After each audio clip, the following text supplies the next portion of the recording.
Hello, good morning, everyone. My name is Karle Delo, and I am going to I'm going to answer any questions that people have during this time.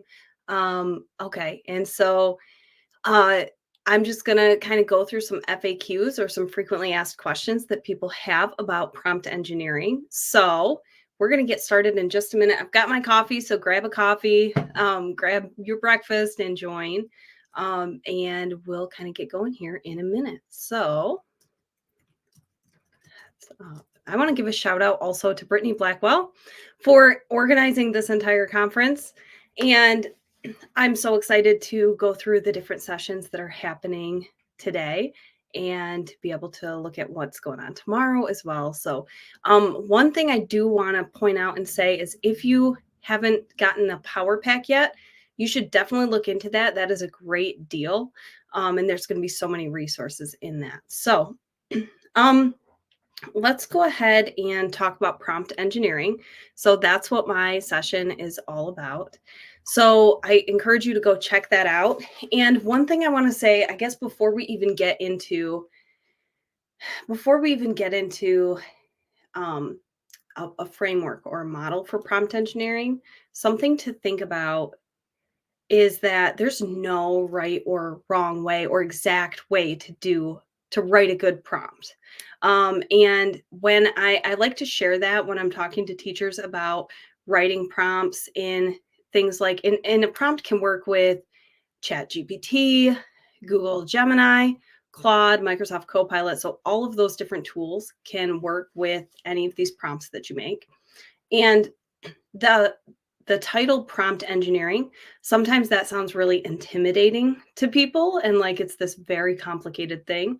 But the good news is that as a human being, but especially as a teacher, you already know how to do this. You already know how to write a really good prompt because you are excellent at giving directions, giving specific directions, and then providing feedback. And that's what prompting is all about. So keep that in mind. The framework that I lay out in my session, it's called the PrEP framework, and it was introduced by Dan Fitzpatrick in the AI Educator. So that's a great book to check out. And I love that model because it's so simple.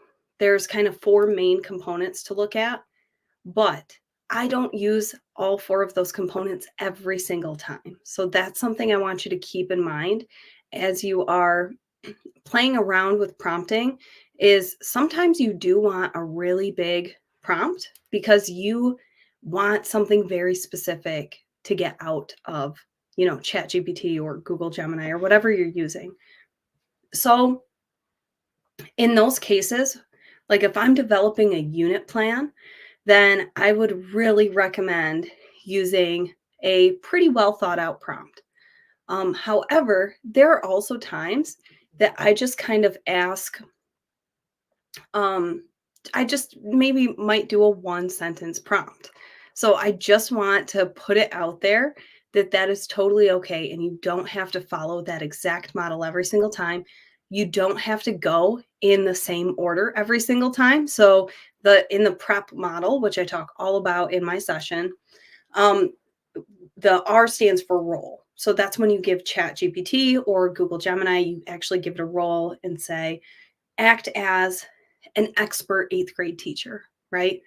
And in the prep framework, PR, that's the second part of it, right? But I often start out with the role.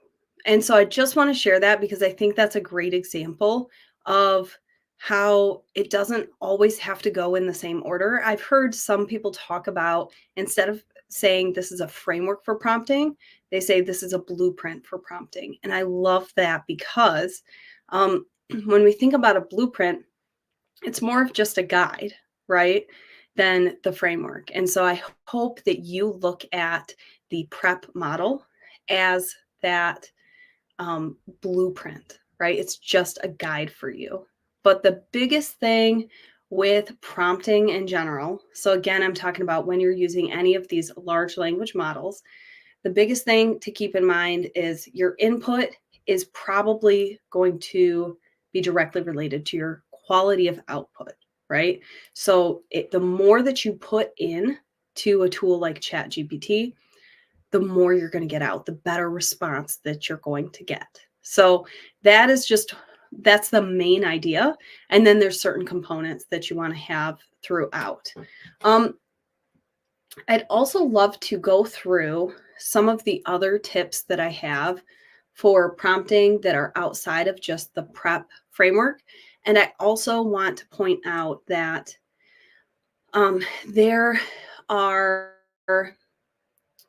so many different, types of models and frameworks. And then also, in addition to that, these tools, ChatGPT, Google, Gemini, they are constantly changing. And because of that, we just want to keep that in mind, because as these things are constantly changing, we should be changing how we interact with them. So this model that I've thrown out there, the prompt framework, it might not always be necessary to have all of those things, right? Because AI is constantly changing. So that's another thing to keep in mind. All right. So some other things that I want to talk about. So some additional prompting tips. So I talk about the prep model in my session. Daniel Fitzpatrick has modified that to be the prepare model. So he's expanded it. And one of the things that if you have a really big project that you're working on in ChatGPT or Google Gemini, it's really helpful at the end to say, what are some questions that you have for me in order to make this a really high quality output? So, for example, I'm going to go back to that unit plan example, because that's a really big, when you're planning a unit, that's a big task, and you want to make sure that these AI tools are going to give you exactly what you want. Because I'll tell you this too. If you just ask for a unit plan, if your prompt is just, hey, ChatGPT, give me a 9-week unit plan about photosynthesis, I'm just going to tell you, you might get something good, but it's probably going to be pretty basic, and it might not be very relevant to your classroom or your students. Okay. So especially when it comes to a big thing like unit planning, it's so important to make sure that you have a robust prompt with a lot of detail. And one thing you can add to the end of it is you can ask it, right, to ask you questions. And what I love about that prompting trick is it does two things. So it'll give you those questions, and as you are answering them, you are actually going to get more clear on what you want this unit to look like. It's almost like if you've ever worked with an instructional coach, the questions that ChatGPT will ask you back are very similar to what an instructional coach would ask you. And so it's almost like you get a little mini coaching session with AI. So that's one part of it, is you actually benefit because you get more clear on what you want out of the unit. But then in addition to that, ChatGPT is going to get so much more valuable information about what you want this unit to look like. So that is something to really keep in mind as you're going through this, is that's one thing you can add on to really amplify your prompt and make it a lot better. A couple other things. So I've talked about large language models a lot, and I talk about that a little bit in the session as well. If you don't like the output from, let's say I'm using ChatGPT, I'm using this prompt and asking to make a unit plan, and I don't really like what it gives me, what I'm going to do is go over and try something different. So I might try Google Gemini next.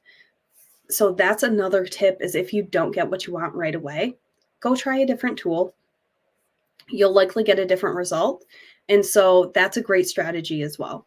So keeping that in mind, just kind of going to go through some other common things that come up when people are prompting. This is so important. And I do talk about this in the session a little bit, but after you get that initial response from, we'll just stick with ChatGPT. Once you get that initial response from ChatGPT, the best results actually come after several interactions. So I'm going to stick with my unit plan example that I was talking about. Let's say I get the unit plan, they lay it out for me, but then I want to push it further. I want ChatGPT to give me more. So I might give it feedback, and I might say, I really want more exploration in this unit for students. I want to give students a chance to explore, and I also want students to get a chance to be creative. So go ahead and modify the lesson. You can, after that initial prompt, talk back and forth to large language models as if it was a person and give it feedback to really get what you want. So one thing I notice is that a lot of times when teachers are, or when anyone is playing around with ChatGPT initially, they get that first response back and they're like, oh, this is junk. This isn't going to work for me. And part of that is because, it is still a process. I love the 80-20 rule. So a lot of times AI will get you about 80% of the way there, and you're going to have to take it the other 20%.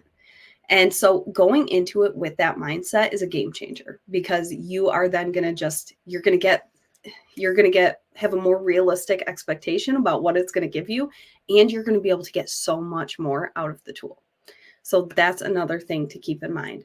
Now, I keep talking about the prep model. I'm talking about all these different large language models, and I'm talking about specific prompts. And I want to share with you that if you do get the Power Pack, one of the things that I've included in there is a document that lays out that framework. So it lays out the prep framework. And I do include that expanded version from Daniel Fitzpatrick as well, the prepare model. And I also have some additional prompting tips that have been based on research. So people actually go in and they try all these different prompts. They try adding something little each time, and they figure out, wow, this strategy really works. So I've got some of those tips in there as well. But then the other part of it is that there are a ton of prompts in there that you can use that are like ready to go, copy and paste. And these are prompts that I have created and tried. So I will never share a prompt. Like if I'm going to share a prompt with my followers, if I'm going to share a prompt with teachers that I work with, or in a webinar or anything, that is a prompt that I have tried out multiple times. And in many cases, I've also included a link to an actual output. So it'll include a link to a completed example to show you what you can kind of expect. So just so you know, that is in the Power Pack, and I've got that link in my bio as well. So I've got down in the corner at Coach Karle, and that's where you can find all of my social media channels. I'm at Coach Karle at all of those.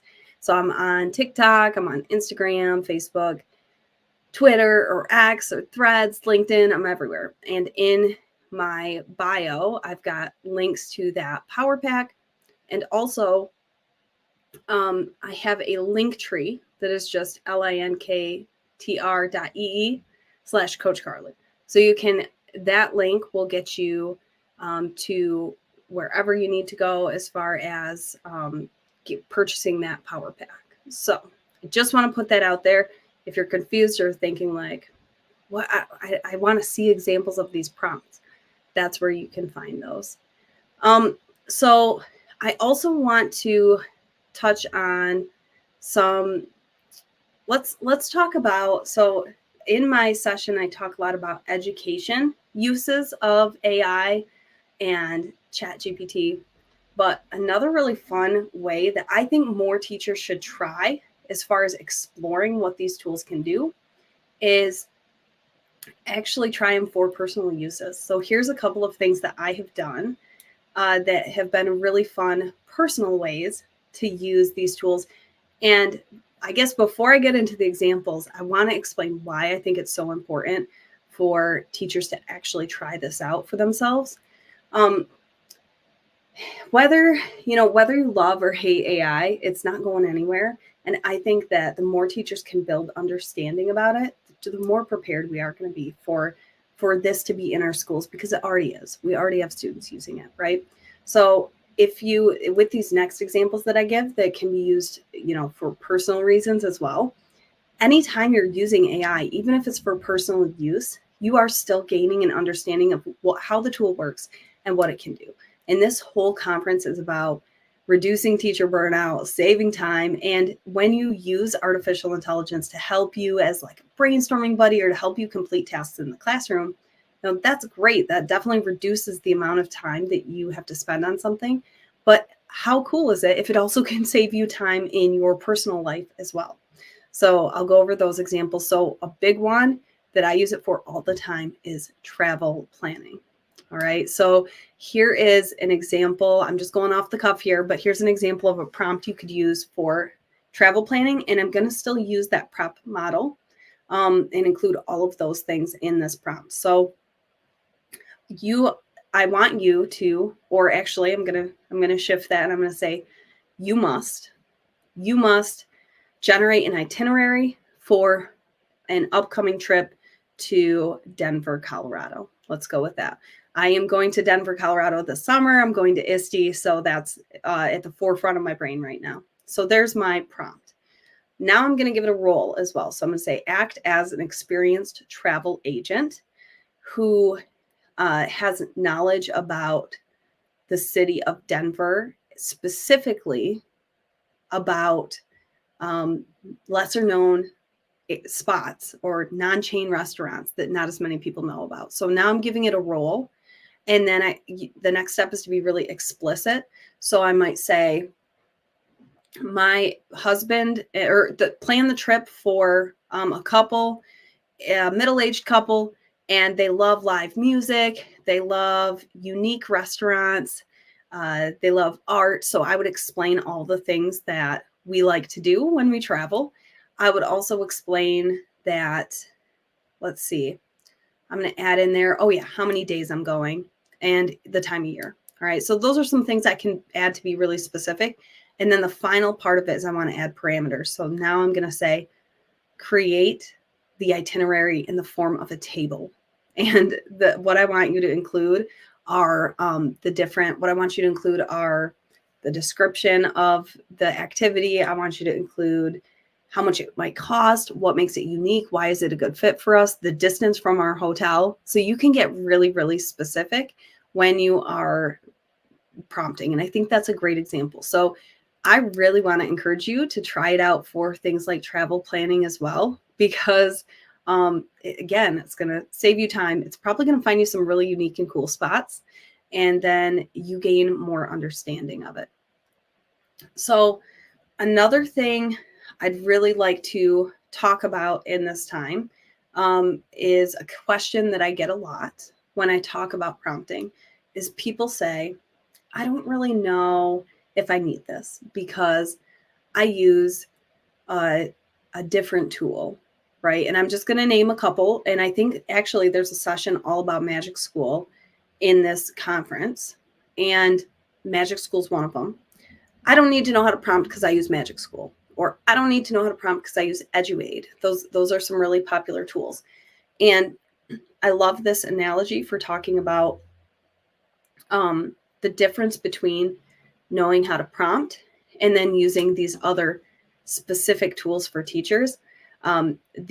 When we think about Magic School and EduAid, they're really just ChatGPT wrappers, right? They're using the technology of the large language models, but they've kind of done the prompting for you. So in many cases, you just have to type in like your grade level, your topic, and it'll do the rest for you. And those tools are great. I talk a lot about those types of tools. But here's an analogy of why I think it's still important to know how to prompt. So being able to prompt is almost like being able to know how to cook for yourself. And if you know how to cook for yourself, the benefits are you can make exactly what you want. You don't have to wait or rely on anybody else.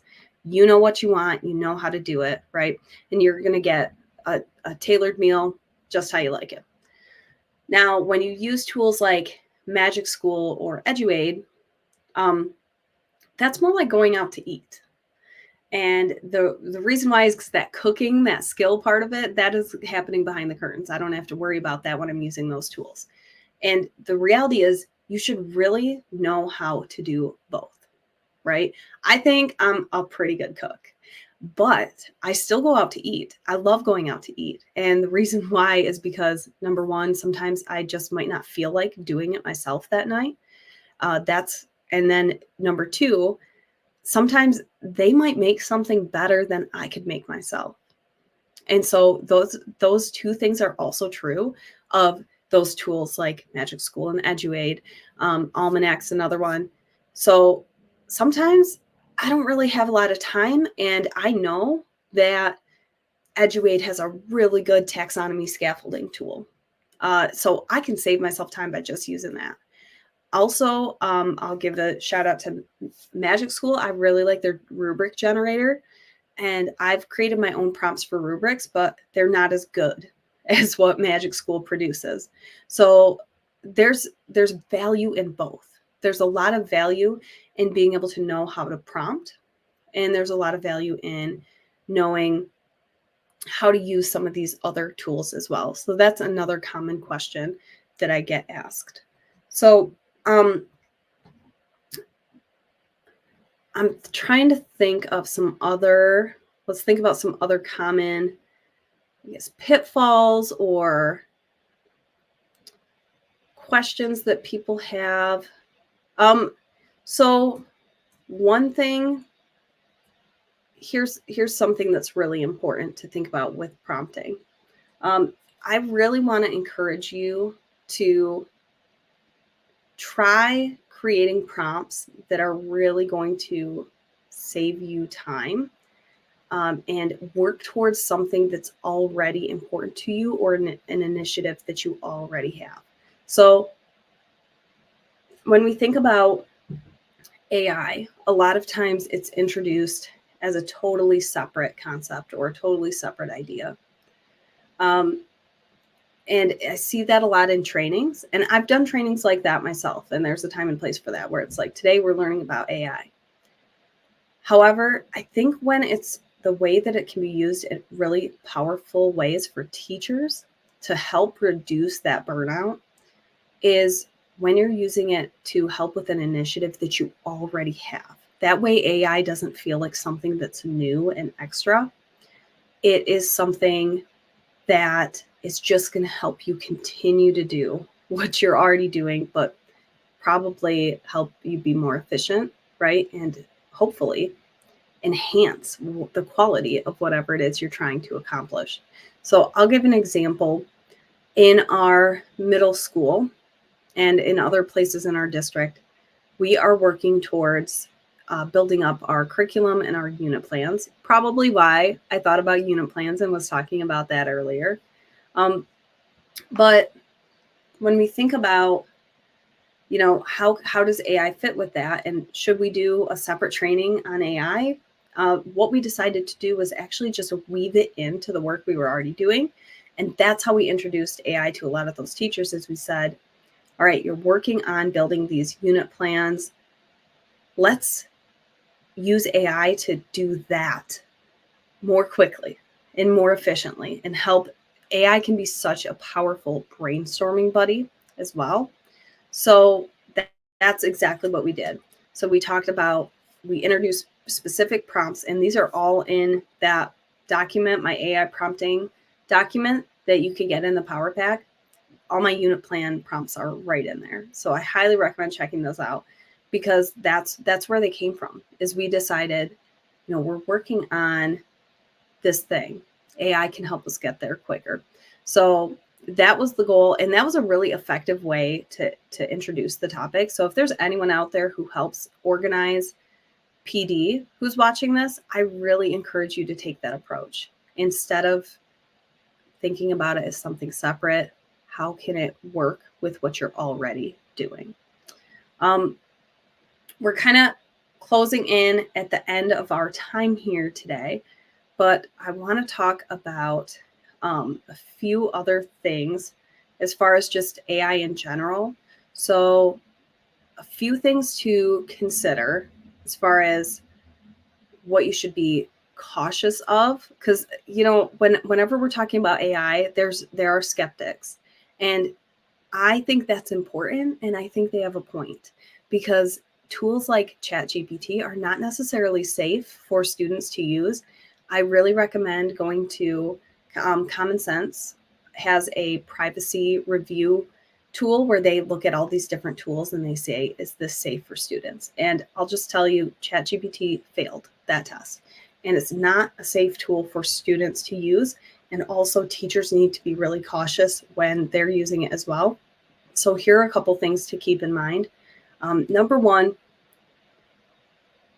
never put student information, private student information, into any of these tools.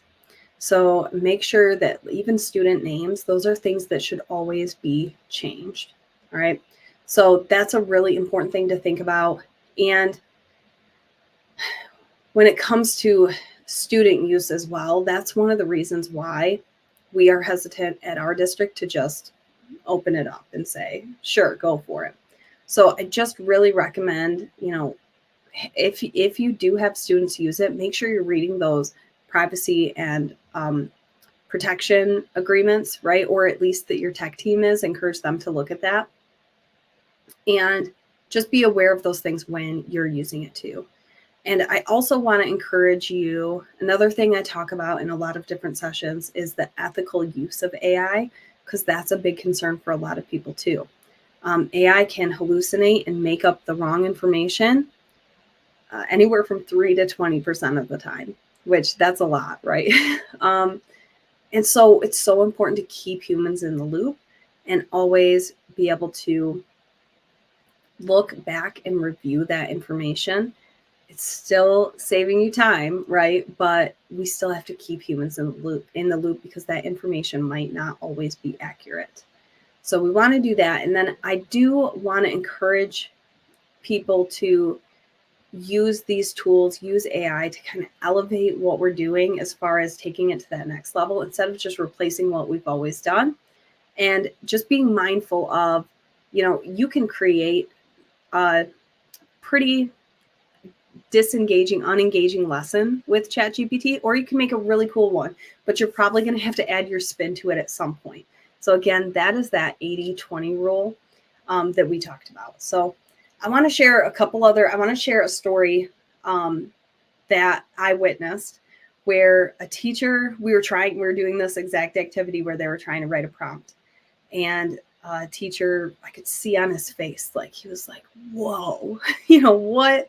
I can't believe that I just got ChatGPT to make this for me. And I was talking to him about it. And I'm like, well, what'd you have it do? And he said, I had it make a vocabulary review game. And he is known for really fun review games in class. And so then I'm like, well, how was it? And he said, it's pretty darn good. And I think I'm going to retire early. And what I said to him was, Ruben, no, don't retire early, because kids what they love about your class is not just the questions that you ask, right? Or the way that you set up the game. It is your enthusiasm. It is your attitude. That is what kids love about your class, is that you can make just about anything fun. And that is a human quality. That's something that's really unique to teachers. And so I just want to put that out there, because I do not think AI can replace a good teacher. And that's because you're always, again, going to have to put your spin on it in the end. And students love your class for reasons other than just the quizzes that you give, the assignments that you give, right? And so teachers do so much more than just take information and say, here you go, here's some info. But teachers guide the social process of learning. And I just want people to remember that as they go through their own journey with AI and education and how it applies to them. It is easy to feel like this could replace me, but you are not replaceable. Teachers do so much more than just provide information. So we are coming up at 10:30 here, so we're at the end of our time, but thank you so much for joining. And I hope we can connect. So I hope you connect with me at Coach Karle from wherever you are. And please share your prompts with me. So if you find me on Instagram, go ahead and DM me and tell me what kind of prompt did you use and how did it work for you? Because I would love to hear more. So thank you guys again, and shout out to Brittany Blackwell for putting this conference on. And I hope to connect with you in the future.